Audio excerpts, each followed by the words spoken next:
አንድ ሴት ለባሏ ስትታዘዝ ከባሏ ምን ታፍሳለች? ወረታ። አቤት እንዴት ያለች ሚስት አግኝቼ ይላታል። በዚያው ደግሞ አብሯት ለሚኖር ችግሯን ለሚያቃልልላት፣ ክብደት ለሚያቀልላት ብቸኝነት አንድ ገድል ነውና ነው አይደል የሚለው መጽሐፍ። አንዱ መከራ ብቸኝነት ነው። ብቸኝነትን የሚያርቅላት የብቸኝነትን ሸክም ለማራቅ ነው ሰው የሚያገባው። ሰው አይገባውም እንጂ ብቸኝነትን ለማራቅ አግብቶ እዚያ ወገን ጥሎ ብቸኝነት ይፈጥራል። ሰው እኮ ሳይገባው ነው ብዙ ነገር የሚያደርገው። ጋብቻ የሚመሰረተው ብቸኝነትን ለማራቅ ነው። ስለዚህ ሚስትን ብቻዋን ባልን ብቻውን መተው የለበትም እና ብቸኝነትን ያንን የሚያርቅላትን፣ ስትታመም የሚያስታመማትን፣ የሚያበላትን፣ የሚያጠጣትን ባሏን ስታገለግል ከሱ ፍቅር እያፈሰች እንደገና ደግሞ ማንን እንደመታዘዝ ይቆጠርላታል። ታዲያ ክርስትና ትርፍ አይደለም? በጣም ትርፍ እኮ ነው በእውነቱ ማለት ነው። በጣም የገረመኝ ደግሞ ለጠማሞች እንኳ ቢሆን ታዘዟል። ለጠማሞች ራሱ ስታገለግሉ ማን እንደምታገለግሉ ቁጠሩት ነው ያለ። አቤት ለክርስቶስ ወለጠዋይኒ፣ ለጠማማም ቢሆን ስታገለግል ለክርስቶስ እንደምትታዘዝ ቁጠረው። ለጠማማ ራሱ ለጥመቱ አላለም። ለምንድን ነው ያለው? ለጠማማው ሰውዬ ነው። ለጥመቱ አትታዘዝም። ለጠማማ ሰውዬም ቢሆን ራሱ ብትታዘዝ ክርስቶስ እንደምትታዘዝ ቁጠሩት። ተገዙ። አዎ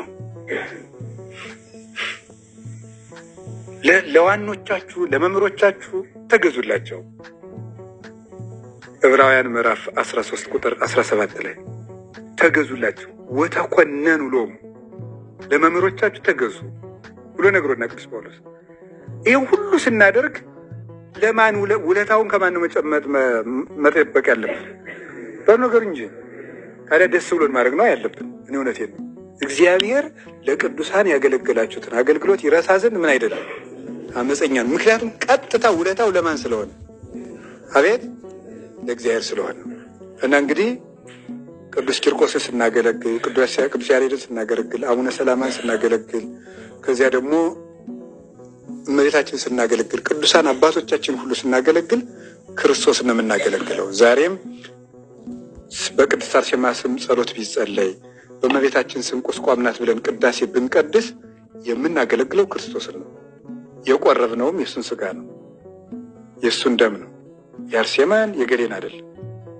እግዚአብሔርን ለማመስገን ምክንያት የሚሆኑና የእግዚአብሔር መገናኛዎች ናቸው። እነዚህ ከክርስቶስ እንድንደርስ የሚረዱን እጃችን እየጎተቱ ልክ እንደው ጠፍቶ የተገኘን ሕፃን ልጅ የቤቱን እንደማያውቀው ገና ትንሽ ልጅ እጁን ይዘን ከእናቱ ከአባቱ እንደምናደርሰው ስንጠፋ ወደ እረኛችን ክርስቶስ እጃችን ይዘው የሚያደርሱ እንደ ጎረቤት ናቸው። መልካም ጎረቤቶች ናቸው።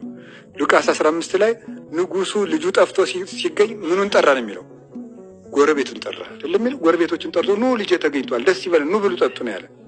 እነዚህ መልካም ጎረቤቶች ናቸው። የጠፉ ልጆችን ይዘው እጃቸውን ወደ ክርስቶስ የሚወስዱ ናቸው። በዚያውም ወንድማማችነት እርስ በርስ ከመጥቀሙ በላይ ለክርስቶስ ውለታ ነው። ልጅ ያልኳችሁ ነው። ወንድማማችነት ሃይማኖት የሌላቸውን ሰዎች እንኳን ቢሆን ስንረዳቸው የምናደርገው ለክርስቶስ ነው። ሃይማኖት የሌለውን ምንም ይሁን ሃይማኖት ለሌለው ሰው ሳይቀር በጎ ማድረግ ለእግዚአብሔር በጎ ማድረግ ነው። ለእንስሳት አባ መቃርስ ትል ረግጬ ገደልኩ ብሎ እኮ ሲያለቅስ ኖሯል አይደለም? ትል ገደልኩ ብሎ ማለት ነው። ምክንያቱም እግዚአብሔር እንዲኖር የፈቀደለትን መብት የትሉን መንሳት የለብህም። ኑር ብሎ ከፈጠረው እንዴት ትወስድበታለህ? እግዚአብሔር አክብሮ የፈጠረውን ፍጥረት አንተ እንዴት ትንቃለህ? እና እግዚአብሔር የፈጠረውን ፍጥረት ማክበር ለእግዚአብሔር ውለታ ነው። ክብሩን መመስከር ነው። የእግዚአብሔር ቤተሰቦች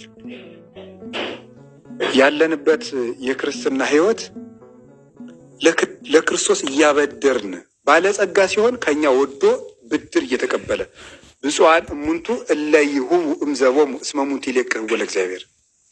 ካላቸው ነገር የሚሰጡ ሰዎች እነሱ ንዑዳን ክቡራን ናቸው። እነሱ ለእግዚአብሔር ያበድሩታልና፣ ካላቸው የሚሰጡችን ለእግዚአብሔር ያበድሩታልና።